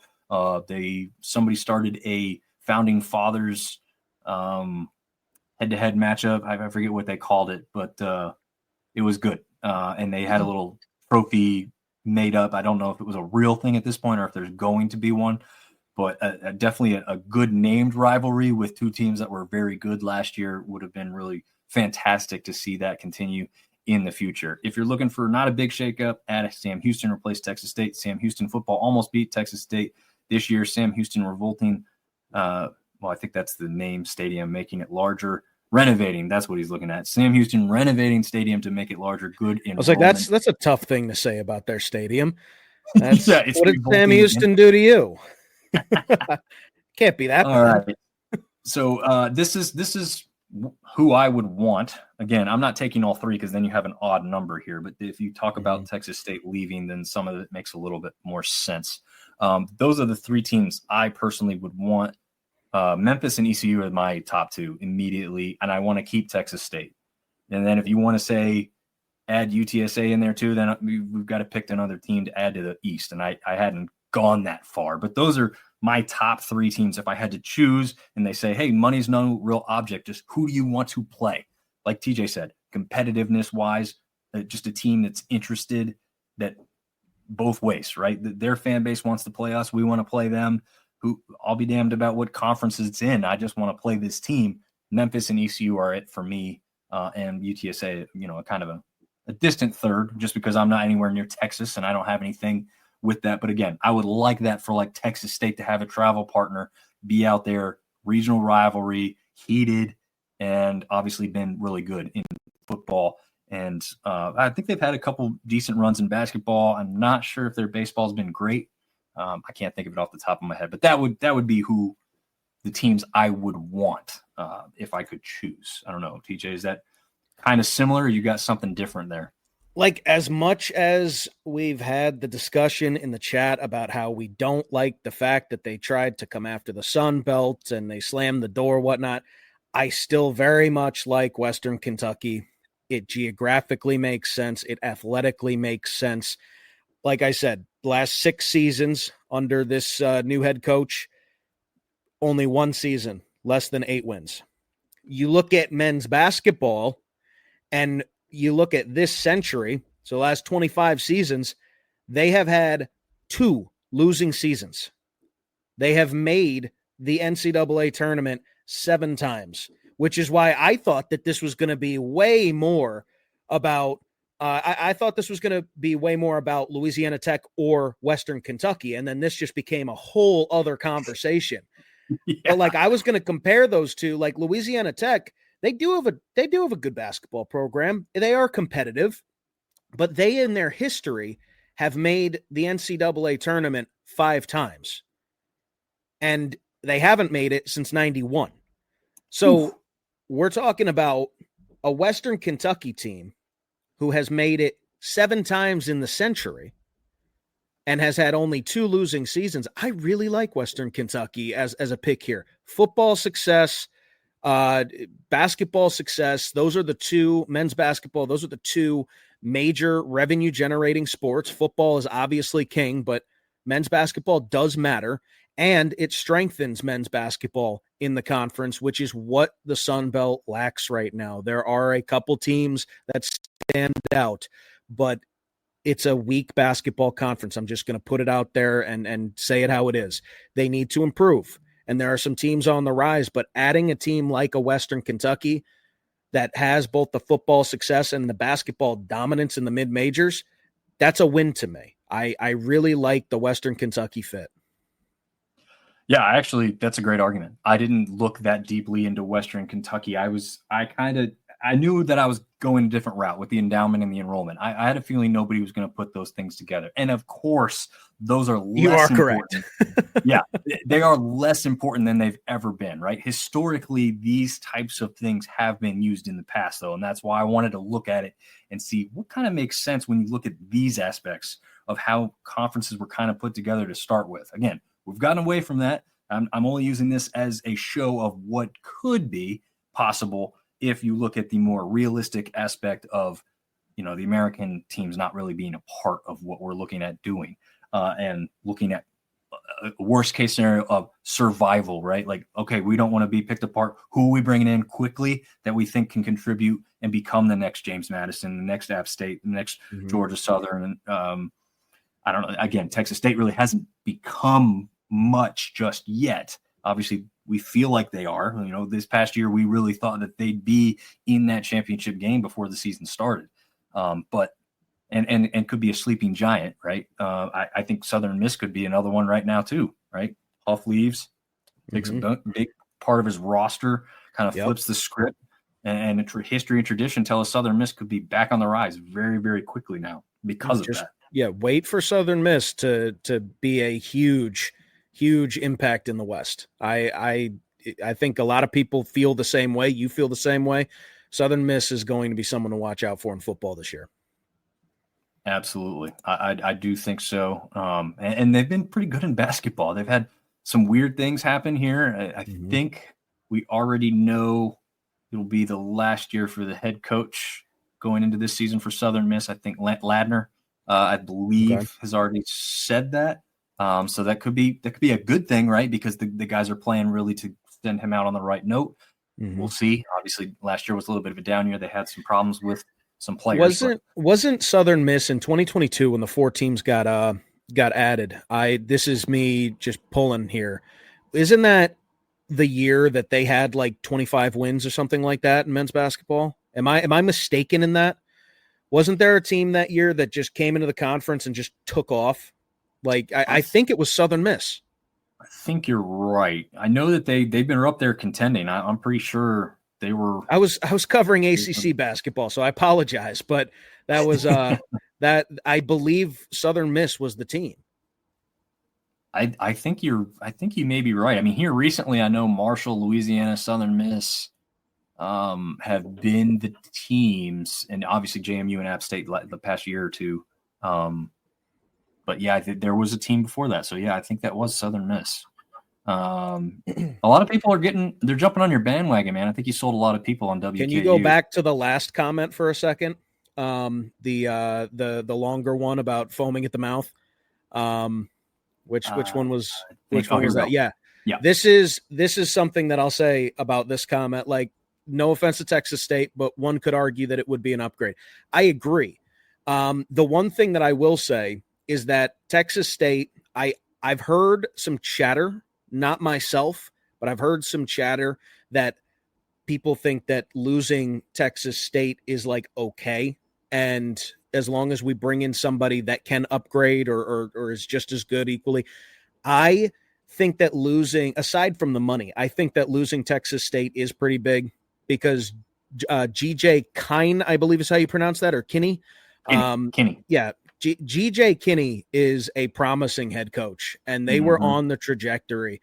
And you imagine that team getting real good and starting to run away with the West, and that stadium starts getting full, because that's a bigger stadium for Sunbelt standards. So I think, and any given year, they're in Texas, they're going to be good at baseball. Men's basketball has had its success in recent years. So I think that Texas State getting lost is like bigger than I think a lot of people realize. At the same time, yes, Western Kentucky is an upgrade as it stands right now. And that's why I'm all for it. Yeah. Casey's saying it was Marshall, 24 wins with Kevon Tenzie. Yes. Who I believe is playing pro basketball in the, I'm going to look this up while you're talking. Yeah.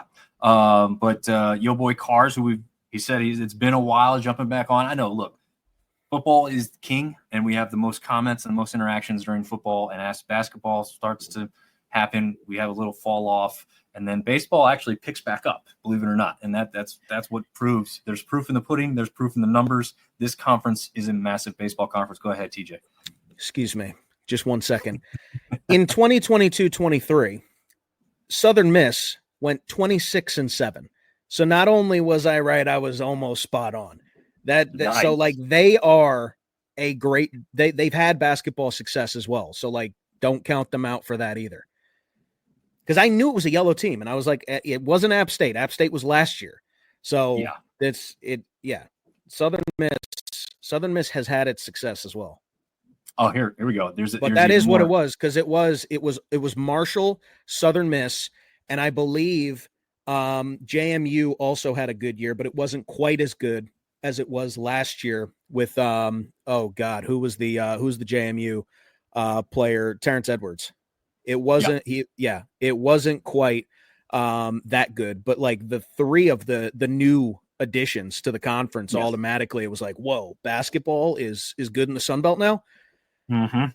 They made a jump very quickly, and honestly, what's funny is I think we've gone over this a little bit, but the attendance in those schools, even in some down years this past year for some of them, still really good. ODU still, I believe, I can't remember if they were 1 or 2 at the very end of the season, but they were 1 or 2 as far as total attendance for the year.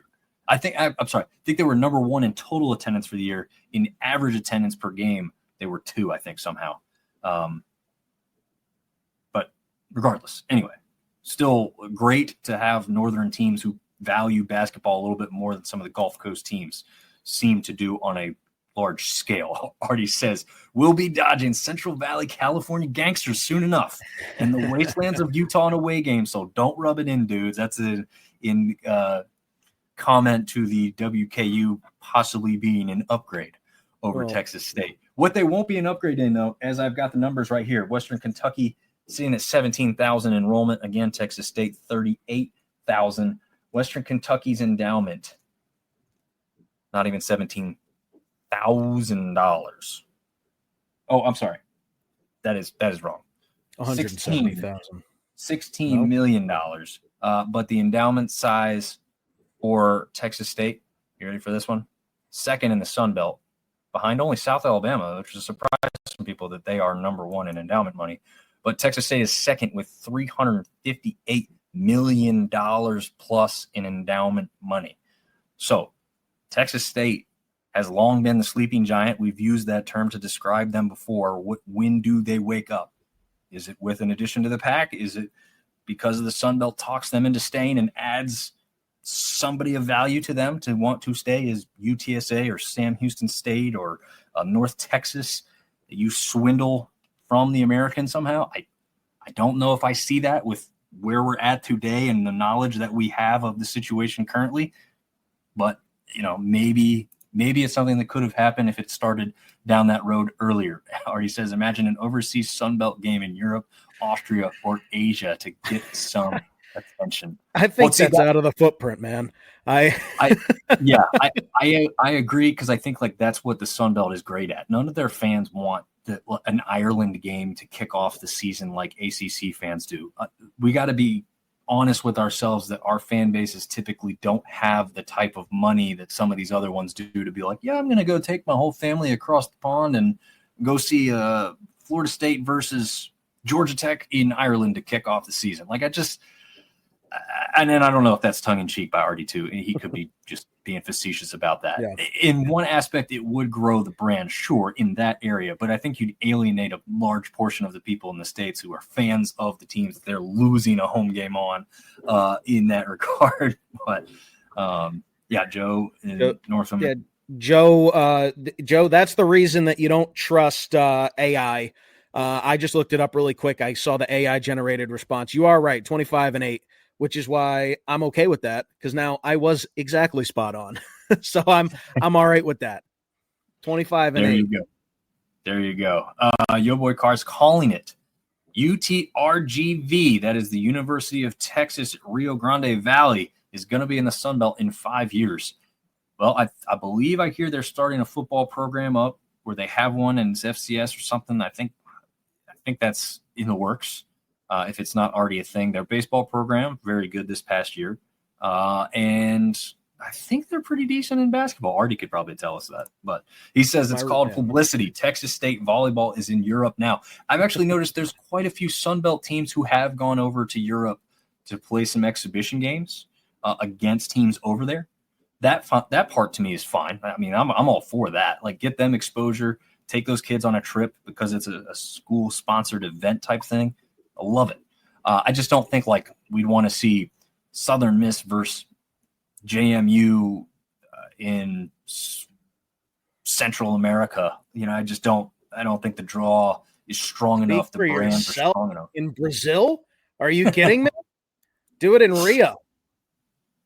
Yeah, there we go. I mean, I'd want to go. I'm not saying I wouldn't want to go. I'm just saying I just don't know the appeal for the locals or the appeal for our fan bases want to be like, yeah, let's all spend a whole bunch of money to go see that game during the season. But we'll see. You boy Car saying, I say we play a game in the Gulf of America on a floating stadium ship. I mean, I'm all for the floating stadium ship. That is one of the coolest things that could ever happen. We've seen basketball games played on carriers before. I would love to see a football game done. I don't think it's feasible, but it'd be cool. And Artie has been one of the guys, if not the only guy, who's been beating the drum for UTRGV. God, that's why I don't want them in. I can't stand the name. It's too long. There's too many letters. It's just like, call yourselves it's just the name. Rio, like RGV would be fine with me. It's the UT is just too much. All right, just call yourself Rio Grande Valley University or something. Just sound it out phonetically. It's UTRGV. Yeah. There you go. Okay, so they are a FCS program now with a great stadium. And probably if they were smart, they built that stadium with expansion in mind so they can easily do it if it were to come to that. Southern Miss versus Marshall and Huntington. That's one thing that I don't love. And Locked On Sunbelt, Dave Schultz has been on this train with me too. Yes, your football schedule did not align with Southern Miss playing Marshall anywhere this year. If I'm commissioner, I'm saying I don't care what we have to move around because there's going to be a couple teams affected. But that's a matchup you must put on television. That is a storyline you cannot miss. You must make that matchup happen. It's heated. There's lots of feelings. There's lots of tension. And that's exactly the story you put on and tell on TV to make people care, right? That's what the Sun Belt wants to be. That's what we should be. We're built on culture and tradition. This involves all of that. Should have made it happen. And I saw somebody else battling me on and Dave on that fact, and I just don't agree. You just have to make those types of things happen. I mean, how cool was it, TJ? I think you were in school when Coastal played BYU and brought them in. Were you still there, or were you already gone? I was there. I was there. Now that's a different situation. I'm not saying it's the same, but the coverage, the interest, the everything, the social media, everything lit up about that. Yeah, you had an undefeated team out of the Sun Belt that was capturing the hearts of America, and they were supposed to play Liberty, and that was supposed to be a big matchup. That's what Game Day booked, and then Liberty had to go out for COVID, and Coastal was like, well, we can't squander this opportunity. We have Game Day coming. And ESPN, I think, helped out a little bit and started putting feelers out there. And BYU answered the call. And then it became a top 15 matchup. So I mean, like, those are the things that the Sun Belt wants. That's what they should want anyway. Because when you, especially with like non-conference as well, I know it's tougher for some of the Sun Belt teams to get good non-con, but when you put App State against Texas A&M, App State might win. When you put Georgia State against Vandy, Georgia State might win. So, like, you could get your you-know-what handed to you a couple of times, but there are some of those times that it does work when Coastal beats a BYU, when those other two things happen. And then the nation is reminded that, oh, by the way, the Sun Belt is full of upsets, and they're exciting to watch, and you should turn them on Saturday when there's nothing else on, at the very least. Yeah. Mullets versus mullets, baby. Yep. I love the shirts they made. I mean, they had Marty and McGee down there on the sideline doing that. They don't do that for just any game. That's a big game when those guys are doing the call from the sidelines like that. So it was great stuff. They've continued, again, like you said earlier, Sports Center went and did the which game was that one for? You remember off the top of your head? Coastal versus Liberty. What do you mean? Wait, which one? What are this we talking past about? season when they had Beck on, he smashed the beer can on his head. Oh yeah, no, that wasn't for a game. That was for they did Sports Center live. They had Matt Berry and somebody else, I think it was Booger McFarland, that were in Conway, and they just did Sports Center from there. Like it was something that kind of like hadn't happened before. But props to Alex Souza, the director of broadcasting over in the athletic department, because he is apparently part of the group of people between Coastal and ESPN that pitched that idea, and they took it, and Coastal showed out. Tim Beck slammed a beer on live television. It was fantastic. But yeah, like stuff like that, like that's the brand of the Sun Belt. When you come here, Matt Berry said, he was like, this is awesome. This is an awesome atmosphere. Like, this is what the Sun Belt wants. They want to be surprised by how much we care about our conference. It's only good things, which is why a whole lot of this conversation tonight has to do with the fact that they just have to keep doing stuff like that. And whether it's shaking up the college football world again, or it's just figuring out something to do with rivalry week, whatever change needs to happen, like it needs to happen, and it needs to happen this year. Yeah. And if it's putting us on site to do a game day for Sunbelt schools, you just let us know. Yeah, if it's Sunbelt Syndicate live from Boone, North Carolina, maybe for the Deeper Than Hate. Is it in Boone this year? I'm not positive. I believe it is. I believe it is. If it's Sunbelt Syndicate calls the game live from Boone, South Carolina for Deeper Than Hate, I'm all for that. Just floating an idea out there. Yeah, there we go. Or Coastal JMU. Oh man, there's a lot of them that we could do. That's what's so great about it. There's literally TJ. I know some people love this. I didn't actually see anybody who disliked it, but I had a tagline that I wanted to put on a shirt during football season that said, "The Sun Belt, every week is hate week." And I said, "Yeah," and people were like, "Yeah, I want that." And I'm like, "Yeah, I need to put that on a shirt and get that sold because I think that's a fun one." Yeah. But yeah, I mean, any last thoughts? We could go all night. We could go till tomorrow with this topic of a realignment and what we could see or want to see, but we'll have to separate it into some other shows here. Yeah. I mean, I'll just put a bow on it. I think that we can talk about money all day long, and we can talk about why money restricts the Sun Belt, or the Sun Belt can take a swing. The worst that ESPN or whatever rights provider can say is no.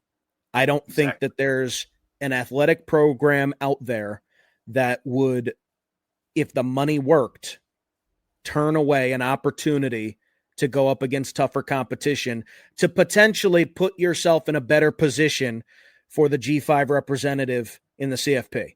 I don't think that if the money works, this is an idea that will work. So using that as leverage, taking a swing, worst they can say is no, and then you go for your other options. Rather than thinking about realistic and then maybe hitting a home run, let's start at the top and work our way down. I'm with you. And I think your example that you look at and you grab from is what the Big 12 did. They were about to be completely eliminated until they made some moves that surprised a lot of people, and now look the position that they're in. So I think you kind of try to mirror that. You be the aggressor. Obviously, with this Texas State news, now you're being a little bit reactive. But hopefully you turn that reactivity into a proactivity and you don't sit here and lag behind. It's unprecedented. It's a little bit wild. It might even be a little crazy, but it is possible because it's never been tried before in this scenario. Just give it a shot, or give something like this a similar shot. And the worst they can say is no. Exactly. But you will never know if you don't try. Get the best team on the get the best product on the field. The money will follow. Absolutely. And with that, we'll see you guys later. Thanks for tuning in, watching, commenting, or listening the next day on the audio version. Appreciate it.